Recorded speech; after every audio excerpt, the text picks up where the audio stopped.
पहा, आज आपण नवीन वाक्य शिकणार आहोत। खूप सोप्या पद्धतीने मराठीतून आपल्याला इंग्रजी शिकायचे आहे। मराठी पण आपल्याला वाचता आलं पाहिजे। आपण पहिली दुसरीचे मुलं आहोत। मराठी विथ इंग्लिश आपल्याला शिकायचं आहे। पाहायचं, अगोदर मी वाक्य वाचते, वाचल्यानंतर त्यावर विचार करायचा की वाक्य कोणत्या काळातील आहे। अगोदर आपल्याला काळ समजायला पाहिजे आणि वाक्य कोणत्या प्रकारचं आहे पाहायचं। मला सोडून जाऊ नकोस, मला आता सोडून जाऊ नकोस हे वाक्य साध्या वर्तमान काळातील नकारार्थी आहे।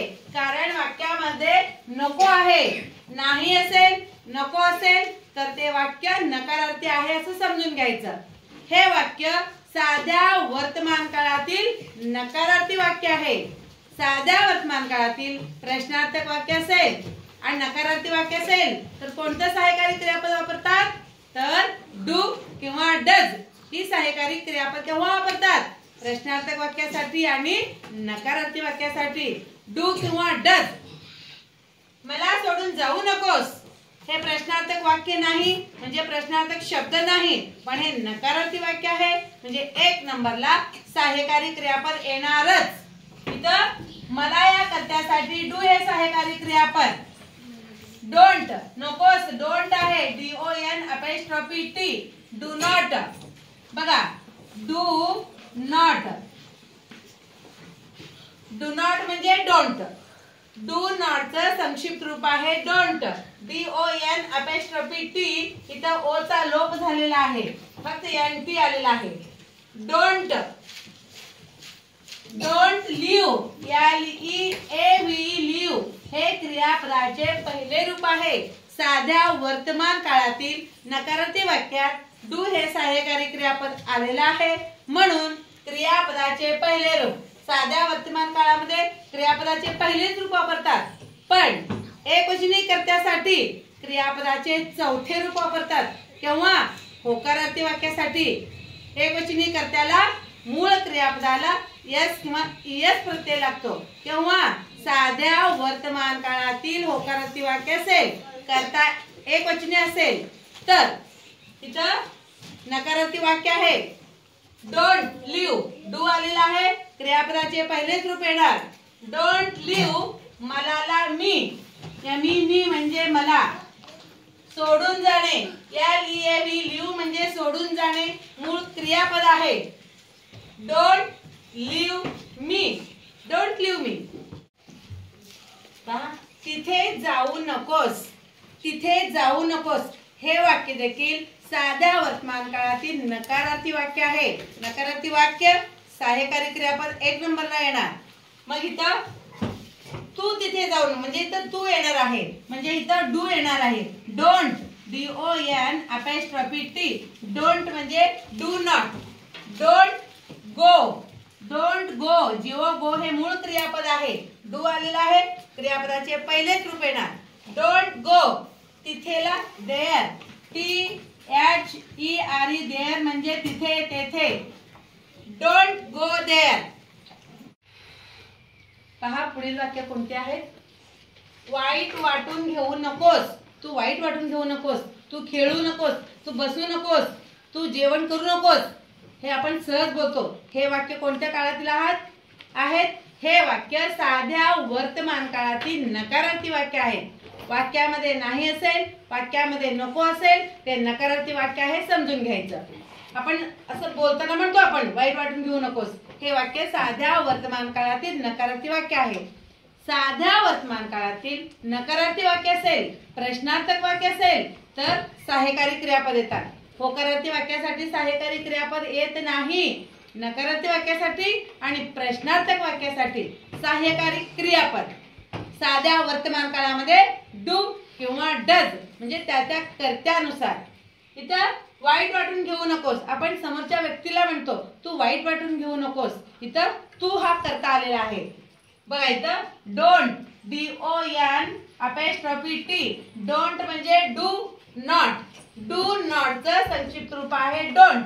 डोंट फील, FEEL फील म्हणजे वाटणे, FEEL म्हणजे वाटणे। Don't feel bad, BAD bad म्हणजे वाईट। किती सोपं आहे बघा, डोंट फील बॅड, वाईट वाटून घेऊ नकोस, रागवू नकोस, राग आलेला आहे पण रागवू नकोस. डोंट DON अपॉस्ट्रोफी T, रागवू नकोस. आपण आता सध्या बोलताना म्हणतो आपण, म्हणजे हे वाक्य देखील साध्या वर्तमान काळातील नकारार्थी वाक्य आहे. म्हणून 1 नंबरला डू हे सहाय्यकारी क्रियापद आलेलं आहे.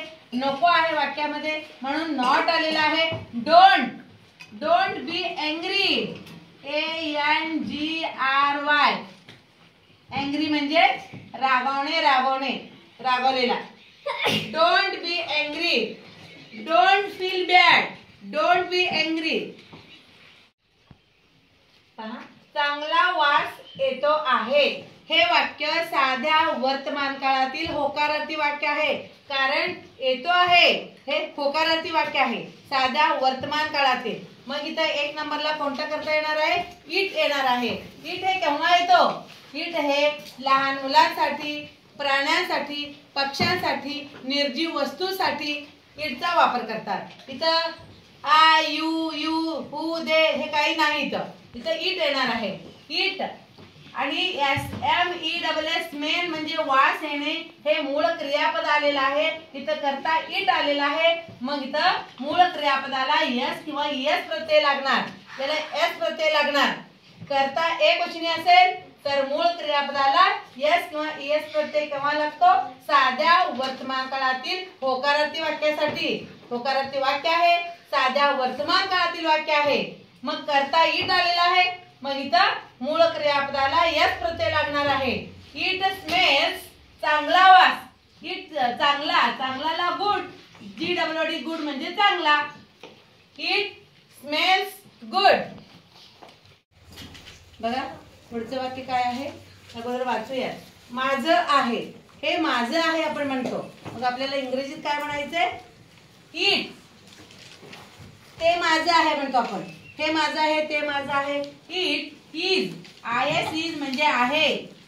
इट इज माझला माइन, MINE माइन म्हणजे माझा, माझी, माझे, माझं स्वतःच.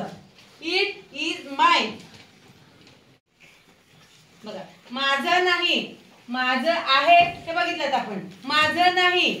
इट इज नॉट, हे वाक्य नकारार्थी आहे म्हणून नॉट आलेलं आहे. Isn't, ISN apostrophe T, is not चा संक्षिप्त रूप इजंट. हे इज नॉट म्हणजे तेच, इजंट म्हणजे तेच, पण आपण जास्तीत जास्त हेच वापरतो. It isn't mine, MINE mine, ते माझं नाही. इट इजंट माइन, माझं नव्हतं. इट हे नव्हतं हे भूतकाळातील वाक्य आहे. आहे हे वर्तमान काळातील वाक्य आहे. आहे साठी इज आलेला आहे. हे नव्हतं भूतकाळातील वाक्य आहे म्हणून इथं वाज येणार आहे. WAS वाज म्हणजे होता, होती. इट वाज not, NOT not mine, MINE mine. It वाज नॉट माइन. वाज नॉट चा संक्षिप्त रूप काय आहे? वाज अँड अपॉस्ट्रोफी, वाजन. वाज नॉट चा संक्षिप्त रूप आहे वाजन. स्कॉलरशिप परीक्षेसाठी 2 मार्कासाठी प्रश्न विचारतात. इज नॉट चा संक्षिप्त रूप इजंट, वाज नॉट चा संक्षिप्त रूप वाजन. इट वाज not mine, it wasn't mine. ते वेगळं आहे. आपण काय करू, तुम्हाला खूप सोप्या पद्धतीने इंग्रजी वाक्य तयार करण्यासाठी काय करायचे पहा. ते नंबर 1 वेगळं, नंबर 2 आहे, नंबर 3, 1, 2, 3 हे क्रम मी सलग दिलेले आहे. पण इंग्रजी वाक्य तयार करत असताना क्रम कसा बदलतो पहा. 1 नंबरचा क्रम जो 1 नंबरला येतो. काय येतो 1 नंबरला? इंग्रजी वाक्यात देखील कर्ता 1 नंबरलाच असतो. मराठी वाक्यात पण 1 नंबरला, इंग्रजी वाक्यात पण 1 नंबरला. पण इंग्रजी वाक्यात 1 नंबरचा जो कर्ता आहे, कर्ता झाल्यानंतर डायरेक्ट मराठी वाक्यातील शेवटचा क्रम 2 नंबरला येणार. कर्ता, क्रियापद आणि त्यानंतर कर्म येणार आहे. 3 नंबर इथं 1 नंबर, 3 नंबर, 1 नंबर घ्यायचं, डायरेक्ट शेवटचा शब्द घ्यायचा आणि राहिलेला शब्द नंबर 2. 1 3 2 याप्रमाणे घेऊ. 1 नंबरला काय आहे? 1 नंबरला ते आहे. तेला ईट. IT ईट म्हणजे ते. ईट केव्हा वापरतात? एक लहान मुलांसाठी, प्राण्यांसाठी, पक्ष्यांसाठी, निर्जीव वस्तूसाठी ईटचा वापर करतात. ईट. आणि नंबर 3 ला काय आहे? आहे. आहे म्हणजे इज. IS इज म्हणजे आहे. तेला ईट, आहेला इज, वेगळंला. नंबर 2 ला काय आहे? वेगळं आहे. वेगळंला डिफरंट. DIFFERENT. डिफरंट म्हणजे वेगळे. It is different. It is different.